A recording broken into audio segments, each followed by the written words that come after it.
या तो संतान में मोह है, इसके अलावा और दूसरे में नहीं है।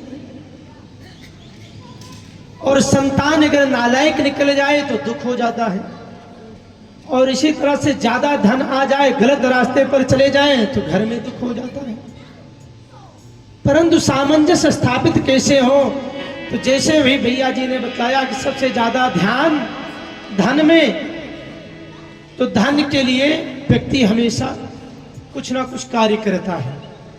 तो मान लो साहब जी आए बाहर से और नोटों की गड्डी लेके आए, माता बहन बेटी रसोई में पहुंच गई और उस समय आटा गूंद रही है। इतने में साहब जी आए, कहते हैं ऐसा है, ये गिनना था लेकिन तुम आटा गूंद रहे, कोई बात नहीं मैं रख दे रहा हूं और तुम इसको गिन लेना, और मैं जा रहा हूं, कोई जरूरी काम है। साहब जी निकल गए। माता जी ने सोचा पता नहीं कितना है ये, बार बार आटा में ध्यान कम, नोट में ध्यान ज्यादा। अब देखिए आटा को तो गूंद रही है, परंतु ध्यान कहां है? नोट में। ये जीवन की वास्तविकता में उतारा गया एक कटु सत्य है। कर्म तो कर रही है आटा गूंदने का, पर ध्यान चला गया है नोटों में। एक बार मन को समझाया चलो बाद में गिन लेंगे, अभी पहले आटा गूंद लेते हैं, फिर ध्यान आ गया पता नहीं कितना है। दोबारा फिर समझाया कोई बात नहीं थोड़ी देर बाद गिन लेंगे, फिर ध्यान आ गया पता नहीं कितना है। अंत में गूंदना छोड़ दिया, अब पहले इसको गिन लेते हैं कितना है।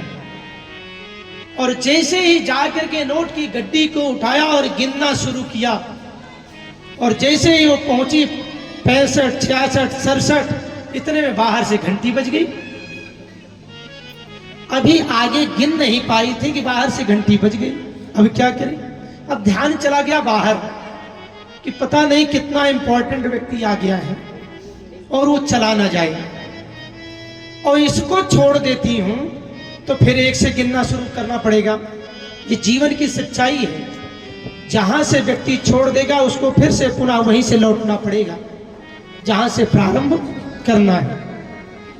माता ने बहुत सोच विचार करके कहा, मन में तो चल रहा है 67, बीच वाली उंगली को डाल दिया जहां पे 67 है, ऊपर वाली दूसरी उंगली से दबा दिया उस गड्डी को, और कहा कि देखेगा कोई तो क्या कहेगा, इसलिए आराम से आंचल उठाया और ढक दिया। मन में चल रहा है 67, और बाहर आके गेट के दरवाजे को खोला। श्रीमान जी ने पूछा कहाँ गए साहब जी, बात करनी है। मन में चल रहा है 67, जवाब दे दिया, अभी तो कहीं बाहर गए हैं, लेकिन फिर भी 67 चल रहा है। और उसके बाद कहते हैं कि बाद में आप आ जाना या तो मैं बात करा दूंगी जब आएंगे। वो चला गया व्यक्ति, और आकर के वो फिर गिनना शुरू कर देते हैं। बस जीवन का यही एक उद्देश्य है। गृहस्थ जीवन में आए हैं, कर्म तो सारे करने ही पड़ेंगे, लेकिन जैसे ही मन में 67 चल रहा है, वैसे ही भगवान का नाम आप जिसको भी मानते हैं, राम जी का नाम, राघव जी का नाम, राम राम करते रहो और सारे काम करते रहो। वो प्रसाद भी बढ़िया बन जाएगा और जीवन भी धन्य हो जाएगा। करी सी करामा करी से